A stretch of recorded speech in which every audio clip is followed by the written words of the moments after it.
Welcome back to 20 more fascinating Call of Duty facts that you didn't know. This is episode 2 of my series where I show off Call of Duty fun facts, Easter eggs, glitches, cut content, and more fascinating stuff that I'd be willing to bet you didn't know about. Since I've been playing the Call of Duty series for 15 years now, I've fallen in love with the ins and outs of it and basically became a massive COD nerd. And not only that, but my main playstyle is actually trickshotting, which relies heavily on glitches. Like, we're always messing with stuff like game mechanics and out of bounds spots on maps. And I've actually already made one episode of this series, so go check that out if you've missed it. But I've discovered some even more obscure things about Call of Duty that I've never really seen anyone talk about before. So if you guys enjoy the series, let me know by showing some love and the facts will get even more crazy each episode. But without further ado, let's get into fact number 1. Do you want to level up in Black Ops 6 without the grind? Well, you can use damn mods to get the quickest and safest account boosting services, as well as pre-leveled accounts with all unlocks for all platforms, PlayStation, Xbox, and PC. You can play in bot lobbies to boost your stats fast, max out all weapon levels, and unlock exclusive mastery camos like Dark Matter, Nebula, and Abyss. And if you want up to $100 off your first purchase, you can use code Necca at checkout and they'll get you right. Now where were we?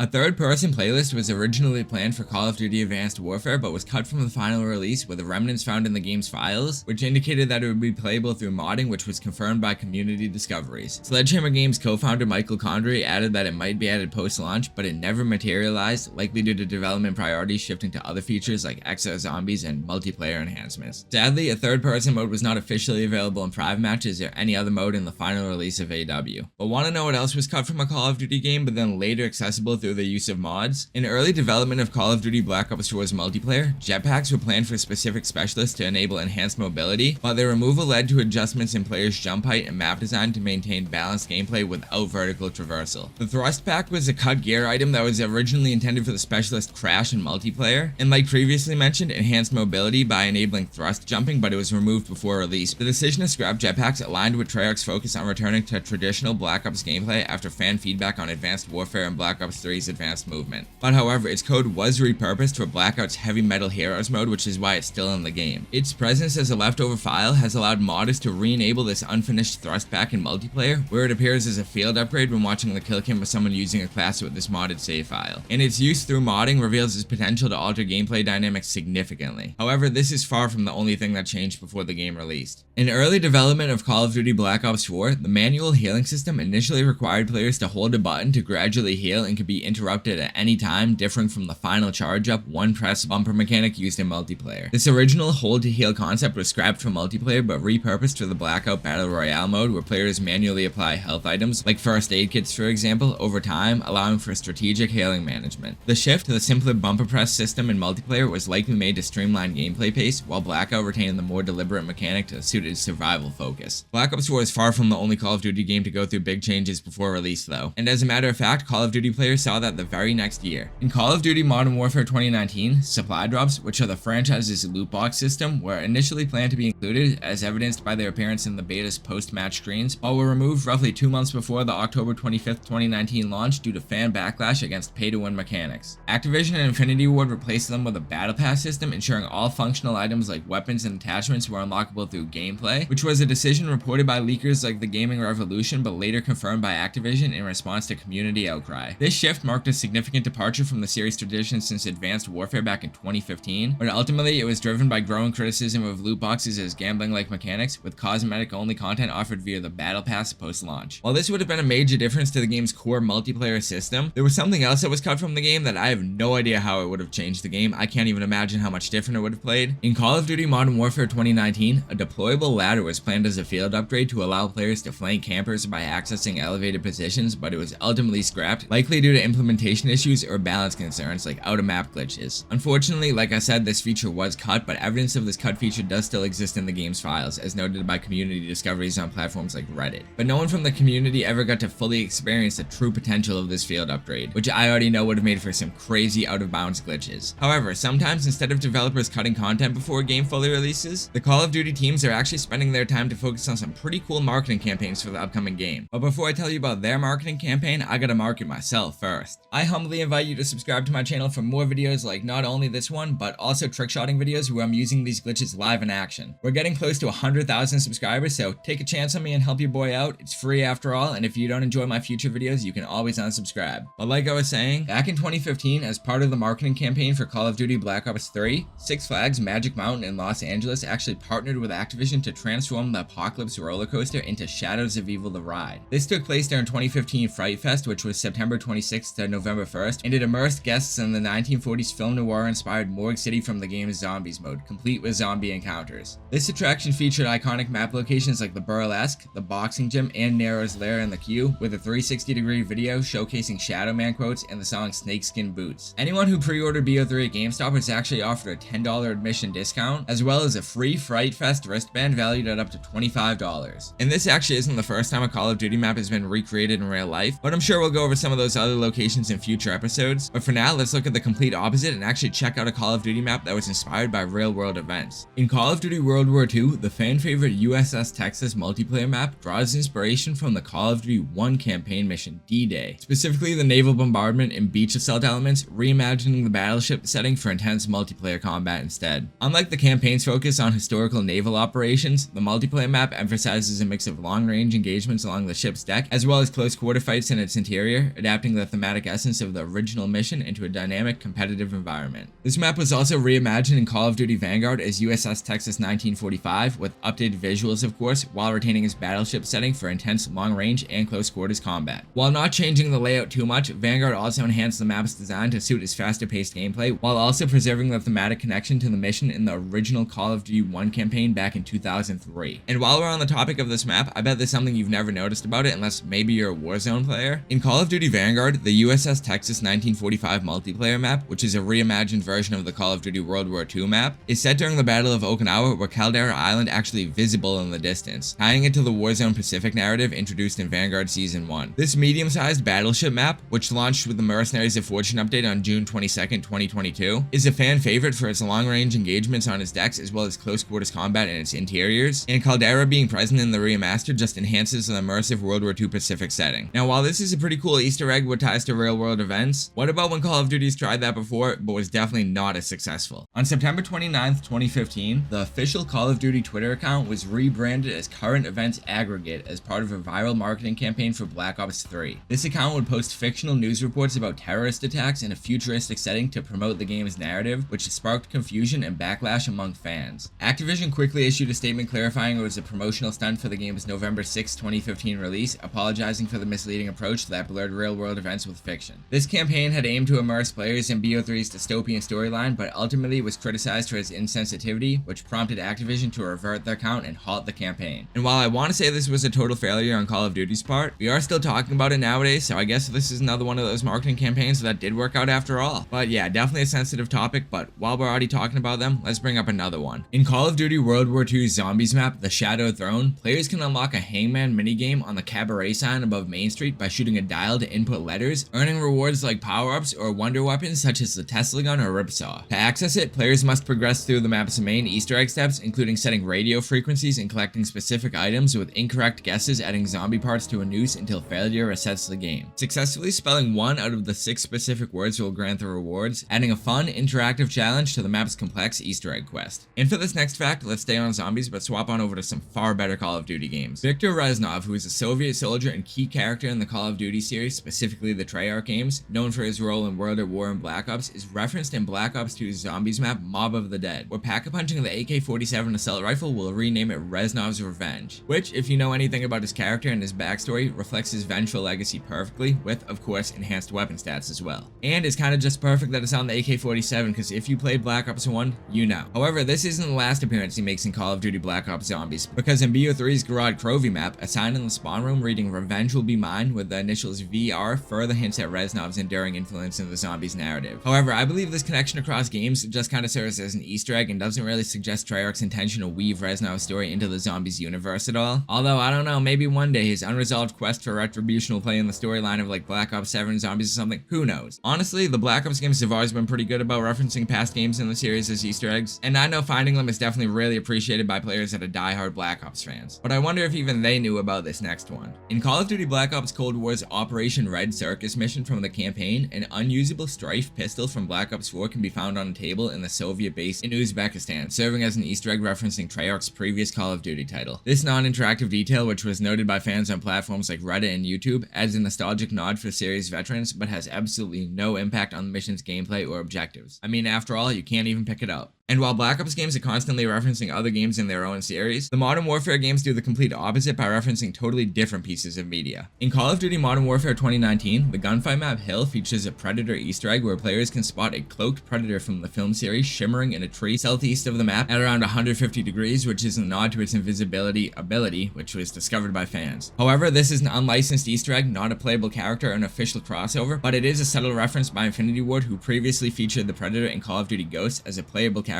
in the Devastation DLC. But hey, if you want to be hidden like the Predator, this next fact is going to be a fun one for you. In Call of Duty Black Ops 4, the Ghost perk not only counters UAVs by keeping players hidden from radar when moving, but also reduces the duration of exposure from Recon's Vision Pulse Specialist ability, which is something that a lot of people didn't know. This enhances stealth against both traditional and advanced detection methods, and this dual functionality makes Ghost a critical choice for players aiming to evade enemy tracking, as it allows for more effective flanking and objective play in multiplayer matches. And this isn't the only thing in BO4 that you would think wouldn't work, but the developers were either quirky or big-brained enough to think of, which is rare to see from Call of Duty, as they're not really known to explain the inconsistencies in their games, such as the tactical insertion being basically useless in Search and Destroy. In Call of Duty Black Ops 4, if you choose the Seraph Specialist in the beginning of the game, you get a TAC Deploy Specialist equipment that can create a temporary spawn beacon, which allows teammates to spawn directly at its location in most multiplayer modes, bypassing default spawn points. This equipment is good for rapid repositioning and can shift map control, especially if you're trying to capture an objective or hold a spawn trap to go for clips. But in Search and Destroy, which is a mode typically defined by one life rules, it can actually grant one respawn per player using it, which obviously alters the mode's typical rule set. This unique ability, which is exclusive to Seraph, can shift match dynamics by offering a second chance to a team, but also encouraging strategic placement, as this equipment is very easily destroyed and only lasts for 12 seconds as is, and finally can shift match dynamics by allowing more aggressive play to capitalize on the respawn opportunity. This is actually the only Black Ops game to feature this mechanic, and there's actually another Black Ops game, or at least a version of one, that also has an exclusive feature as well. In the Nintendo Wii version of Call of Duty Black Ops, Kino to Toten features a unique AUG Wallbuy located in front of the turret podium on the stage, which is exclusive to this platform, meaning it's absent in the Xbox, PlayStation, and PC versions. While this edition does provide Wii players with an extra wall weapon option, honestly they're gonna need it since they're stuck playing at 30 FPS, and Nintendo needs all the benefits that they can get. While there are a lot of inconsistencies like this in Call of Duty Zombies that we will end up covering one day, there's actually one that could have major plot implications from a more recent Black Ops game.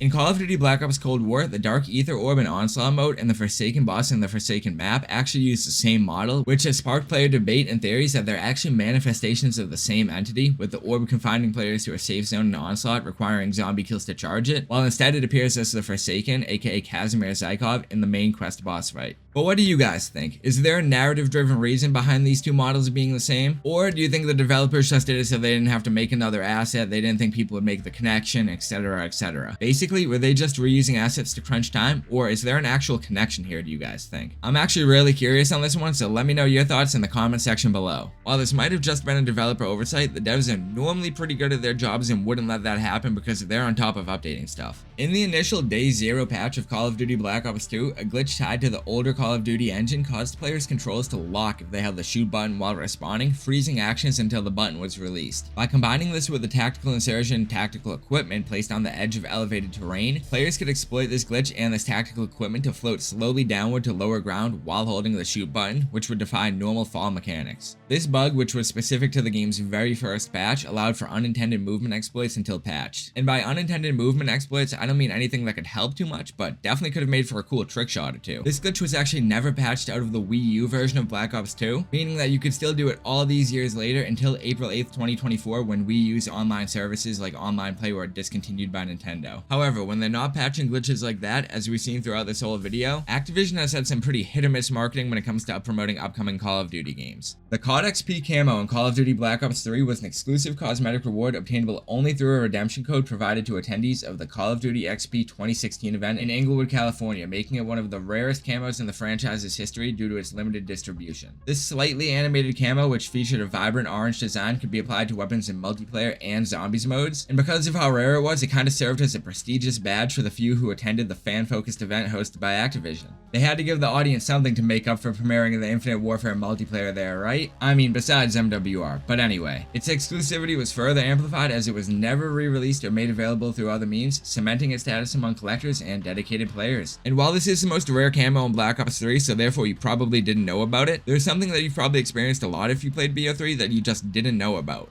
In Call of Duty Black Ops 3, the R.A.P.S is a high-cost score streak that deploys a mothership drone to deploy multiple wheeled explosive drones that'll roll across the map, seeking out and detonating their enemy players for devastating area damage. This score streak requires 1,300 points and is highly effective in objective-based modes, but there's two things I bet you didn't know about it. One, the R.A.P.S, or the R.A.P.S, actually stands for the Rolling Anti-Personnel System, which makes total sense when you think about what it does. But not only that, but these wheeled explosive drones that roll across the map can actually be countered by EMP grenades or by shooting down the mothership before it even deploys the drones. Oh, and obviously it'll be destroyed by the power core, which instantly destroys all enemy score streaks on the map when called in. However, this is an unlikely counter because this actually requires a 1,400 score streak, which is even more than the R.A.P.S, so it's highly unlikely, unless care packages were to come into play, that two teams would have these score streaks at the same time against each other. And that is it for me for today. Those are all 20 facts I got for you guys, but trust me when I say I know hundreds more stored in my big 200 IQ brain. So as I said before, if y'all want to see more of this series, maybe with even more facts in next episode, or if you'd want like an episode specific to one COD game or series, let me know by dropping a like and a comment. Not gonna lie, the feedback helps me out way more than you guys know. But if you don't have any feedback, that's okay. I still want y'all to drop a comment and let me know how many of these 20 facts did you know. Was it in the double digits? I'm curious. But regardless, thank you guys so much for watching. I'll catch y'all next episode. Peace out, everyone. Necca out.